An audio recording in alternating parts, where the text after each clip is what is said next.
The word for today, or past is past tense. There was a woman who had a spirit of infirmity 18 years and was bent over and could in no way raise herself up. But when Jesus saw her, he called her to him and said to her, "Woman, you are loosed from your infirmity." And he laid his hands on her, and immediately she was made straight and glorified God. Luke 13:11-13. This woman couldn't walk properly because she had been bound by a spirit of infirmity for 18 years. That's a long time to struggle with something. And during that time, she had come to the synagogue and received no help. Then Jesus called her to the forefront. Why didn't Jesus heal her in her seat?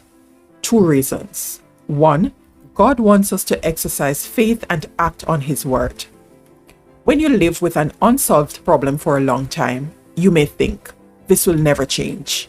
So, before God changes your circumstances, he changes your mind and enables you to see new possibilities. This is called faith. The Bible says, "But without faith, no one can please God." We must believe that God is real and that he rewards everyone who searches for him. Hebrews 11 verse 6. God wants you to move towards him. 2.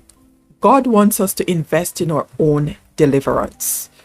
When you have an investment in something, you value and protect it.